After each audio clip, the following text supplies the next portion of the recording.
जय श्री राधे। देवसैनी एकादशी व्रत कथा। धर्मराज युधिष्ठिर ने पूछा, हे भगवान, आषाढ़ माह के शुक्ल पक्ष की एकादशी का नाम क्या है तथा उसके व्रत की विधि क्या है, उसे कहिए। श्री कृष्ण बोले, हे राजन, यही प्रश्न एक समय नारद जी ने भी ब्रह्मा जी से किया था। तब उन्होंने कहा था, हे नारद जी, आपने इन कलियुगी जीवों के उद्धार हेतु यह प्रश्न बहुत उत्तम किया है, क्योंकि एकादशी का व्रत सबसे उत्तम है। इसके प्रभाव से समस्त पाप नष्ट हो जाते हैं। इसका नाम देवसैनी है, जिसे कोई पद्मा भी कहते हैं। इसके विषय पर मैं तुम्हें एक पौराणिक कथा सुनाता हूँ, जिसे सुनिए। सूर्यवंशी राजश्री मानधाता सत्यवादी महान प्रतापी और चक्रवर्ती राजा था। उसकी प्रजा समस्त धन धान्य से परिपूर्ण थी और सुखपूर्वक रहती थी। उसके शासनकाल में कभी अकाल नहीं पड़ा। एक बार देव योग से उस राजा के राज्य में 3 वर्ष तक वर्षा नहीं हुई, जिसके कारण दुर्भिक्ष पड़ने लगा। प्रजा अन्न की कमी के कारण अत्यंत दुख पाने लगी। इस बीच प्रजाजनों ने राजा के पास जाकर प्रार्थना की, हे राजन, समस्त विश्व की सृष्टि का मुख्य कारण वर्षा है, क्योंकि वर्षा के न होने के कारण देश में दुर्भिक्ष पड़ रहा है, जिसके कारण प्रजा मर रही है। हे राजन, अब कोई ऐसा उपाय बताइए जिससे हम लोगों को इस दुख का निवारण हो जाए। मानधाता ने कहा, आप सत्य कहते हैं, वर्षा न होने के कारण ही आज आप लोग दुखी हैं। राजा के पापों के कारण ही प्रजा को दुख भोगना पड़ता है। मैं भी आप लोगों के दुख को दूर करने के लिए भरपूर प्रयत्न कर रहा हूँ। इस प्रकार का राजा मानधाता कुछ मुख्य आदमियों के साथ देव मंदिर में जाप पूजन कर वन की ओर चला गया। वहाँ पर अनेक ऋषि मुनियों के आश्रमों को देखता हुआ अंत में ब्रह्मा जी के पुत्र अंगिरा ऋषि के आश्रम पर पहुँचा। राजा अपने अश्व से उतरकर मुनि के आश्रम में गया। तब वह मुनि अपने नित्य कर्म से निवृत्त ही हुए थे। राजा ने उन्हें प्रणाम किया तो मुनि ने उन्हें आशीर्वाद देकर कहा, हे राजन, आप और आपकी प्रजा कुशल पूर्वक हैं। कहिए, आपका आना किस प्रयोजन से है। मानधाता ने कहा, महर्षि, मेरे राज्य में 3 वर्ष से वर्षा न होने के कारण भारी दुर्भिक्ष पड़ रहा है, जिससे मेरी प्रजा महान दुखों को भोग रही है।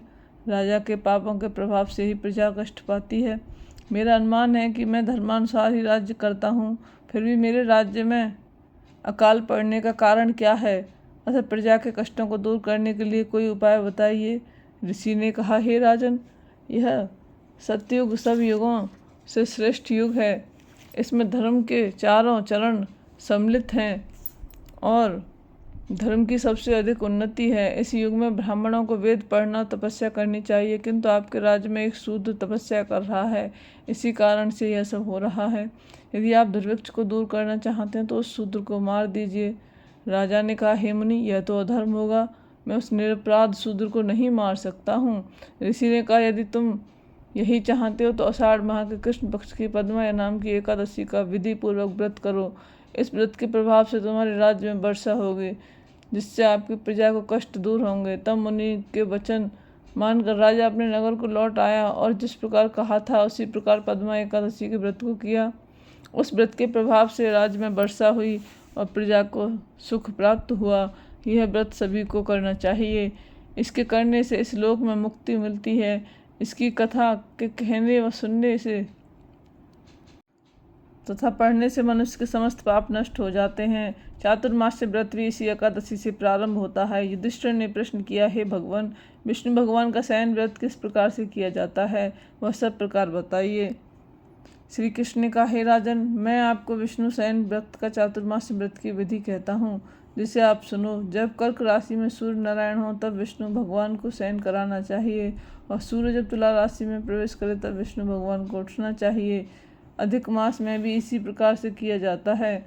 देवसैनी एकादशी का व्रत विधि पूर्वक करके उस दिन विष्णु भगवान की प्रतिमा बना कर चातुर्मास व्रत का नियम कर लेना चाहिए। सबसे प्रथम उस प्रतिमा को स्नान करा के श्वेत वस्त्र धारण करा के तकियादार सैया पर शयन कराएं। उसके बाद धूप दीप नैवेद्य आदि से पूजा करें। भगवान का पूजन शास्त्र ज्ञाता ब्राह्मणों के द्वारा कराएं। इसके बाद प्रार्थना करके, हे प्रभु, मैंने आपको शयन कराया है, आपके शयन से समस्त विश्व सो जाता है। हे प्रभु, आप जब तक शयन करें तब तक मेरे इस चातुर्मास व्रत को निर्विघ्न कर रखें। इस प्रकार शुद्ध मनोभावना से स्तुति करने के पश्चात दांतन आदि के नियमों को ग्रहण करना चाहिए। विष्णु भगवान के व्रत का प्रारंभ करने के लिए 5 रात का वर्णन है। देवशयनी एकादशी से देवोत्थान एकादशी तथा चातुर्मास व्रत को करना चाहिए। द्वादशी, अष्टमी, पूर्णमासी, संक्रांति को व्रत करना चाहिए और कार्तिक मास के शुक्ल पक्ष की द्वादशी को समाप्त करना चाहिए। लोग इस व्रत को प्रतिवर्ष करते हैं। सूर्य के समान दीप्यमान विमान पर बैठकर विष्णु लोग जाते हैं। हे नरेंद्र, अब आप इसका पृथक कार्य फल श्रवण करें। जो मनुष्य देवालय में रंगीन बेल बूटे अंकित करता है वह 7 जन्मों तक ब्राह्मण होता है, और जो चातुर्मास में विष्णु को दूध, दही, शहद, घी और मिश्री द्वारा स्नान कराता है वह वैभव को प्राप्त होता है। जो पुरुष स्वर्ण, भूमि आदि का दान करता है वह स्वर्ग में इंद्र के समान रहता है। जो धूप, दीप, नैवेद्य आदि पुष्प से पूजा करता है वह इंद्र लोक में अच्छा सुख पाता है। जो लोग चातुर्मास में नित्य तुलसी दल भगवान को अर्पित करते हैं स्वर्ग को जाते हैं।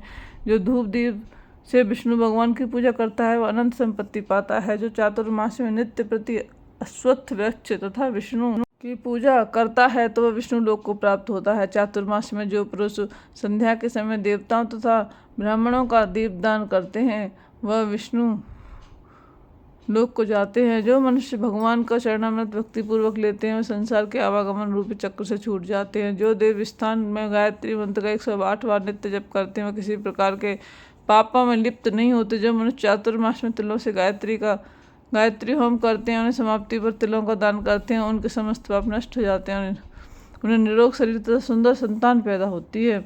जो चातुर्मास में अन्न से हवन करते हैं और समाप्ति पर घी, घड़ा, वस्त्रों का दान करते हैं वे ऐश्वर्यशाली होते हैं। जो विष्णु और शिव जी के देवालय में गाना गा रहे हैं उन्हें रात्रि जागरण का फल प्राप्त होता है। चातुर्मास व्रत करने वाले मनुष्य को उत्तम ध्वनि करने वाला घंटा दान करना चाहिए। तत्पश्चात भगवान की स्तुति करके कहें कि हे प्रभु, हे जगतपति, हे विश्वपिता, पाप हरता, जो मेरे द्वारा योग्य अथवा अयोग कर्मों से पाप उत्पन्न हुए हैं उन सब को नष्ट कीजिए। इस व्रत में जो नित्य ब्राह्मणों का चरणामृत पान करते हैं उनके समस्त पाप और दुखों का अंत हो जाता है और वह आयुवान तथा लक्ष्मीवान होते हैं। चातुर्मास व्रत के समाप्त होने के पश्चात गौदान करना चाहिए। यदि गौदान करने में समर्थ हो तो वस्त्र दान करना चाहिए। जो ब्राह्मणों को नित्य प्रति नमस्कार करते हैं उनका जीवन सफल है और समस्त पापों से छूट जाते हैं। जो मनुष्य चातुर्मास की समाप्ति पर ब्राह्मणों को भोजन कराता है उस आयु तथा धन की प्राप्ति होती है। जो लंका, दक्षिणा आदि सहित सुपुत्री, कपिला, गाय, वेद ज्ञाता ब्राह्मण को दान करता है वह चक्रवर्ती, आयुमान, पुत्रवान राजा होता है और स्वर्ग में प्रलय के अंत तक राज्य करता है। जो मनुष्य सूर्य तथा गणेश को नित्य प्रति नमस्कार करता है उसकी आयु तथा लक्ष्मी की वृद्धि होती है। यदि गणेश जी प्रसन्न हो जाएं तो वह मनोवांछित फल पाता है। गणेश और सूर्य की स्वर्ण प्रतिमा दान करने से सब मनोकामना की सिद्धि होती है। जो महादेव जी की प्रसन्नता के लिए दोनों ऋतु में फ्रूट दान करते हैं, जो प्रतिदिन तिल और वस्त्रों के सहित ताम्र दान करते हैं उनके यहाँ तथा विधि सुंदर शिव भक्त पुत्र रत्न उत्पन्न होता है। जो मनुष्य धूप तथा ब्राह्मणों से पुष्पों से ब्राह्मणों की पूजा करते हैं और अन्न में वस्त्र दान करते हैं, व्रत के समाप्त होने पर सैया दान करते हैं उन्हें अच्छे सुख प्राप्त होता है और कुबेर के समान धनवान होते हैं। वर्षा काल में जो गोपी चंदन देते हैं उस पर भगवान प्रसन्न होते हैं। इस लोक में सुख भोग कर परलोक की मुक्ति करता है। व्रत के समाप्त होने पर उद्यापन करना चाहिए। 4 या 8 पल या 48 पल का एक तांबे का पात्र लेकर शक्कर से भरकर फल तथा दक्षिणा सहित ब्राह्मण को दान करना चाहिए। इससे समस्त रोगों का नाश होता है। ये युधिष्ठिर, इस चतुर्मास व्रत के करने वाला मनुष्य गंधर्व विद्या में निपुण और स्त्रियों को प्रिय होता है। जो मनुष्य चातुर्मास व्रत में विप्रों को शाक फल आदि दान करते हैं तथा अंत में जो यथाशक्ति वस्त्र दक्षिणा दान करते हैं वे सुखी राजयोगी बनते हैं। जो मनुष्य लक्ष्मी दया पार्वती की प्रसन्नता हेतु जल्दी हल्दी दान करते हैं उन्हें समाप्ति पर चांदी के पात्र में हल्दी रखकर दान करते हैं। वे पुरुष अपनी पत्नियों के साथ तथा स्त्रियां अपने पति के साथ अनंत सुख भोगती हैं, जिसके प्रभाव से उन्हें असंख्य धन धान्य, सौभाग्य तथा सुपात्र संतान मिलती है। मनुष्य श्रावण मास में साग, भादों में दही, ग्वार में दूध, कार्तिक में दाल नहीं खाता वह निरोगी रह करता है। जो मनुष्य स्नान करके भगवान की पूजा करते हुए हरिलोक को जाते हैं और जो इस व्रत में मीठा, खट्टा, कड़वा पदार्थ मनुष्य त्याग देता है वह समस्त दुर्गुणों से छूटकर स्वर्ग को जाता है। जो मनुष्य भगवान का स्मरण करते हैं उन्हें स्वर्ग धाम में निवास मिलता है। जो मनुष्य व्रत काल में केवल दूध पर ही निर्वाह करते हैं इनके वंश प्रलय के अंत तक चलता है। जिस दिन भगवान शयन से उठते हैं उस दिन विप्रों को दान करना चाहिए। यह समस्त दान किसी वेदवादी ब्राह्मण को देना चाहिए। चोरी करने वाले, मद्यपान करने वाले, धर्मी और शास्त्रों का निरादर करने वाले, अस्त्र त्याग न करने वाले ब्राह्मणों को ऐसा दान नहीं देना चाहिए, क्योंकि ऐसे ब्राह्मण को दान देने वाले को नरक प्राप्त होता है। इसलिए ऐसे ब्राह्मणों को दान नहीं करना चाहिए। सदैव दान वेद पाठी ब्राह्मण को ही देना चाहिए।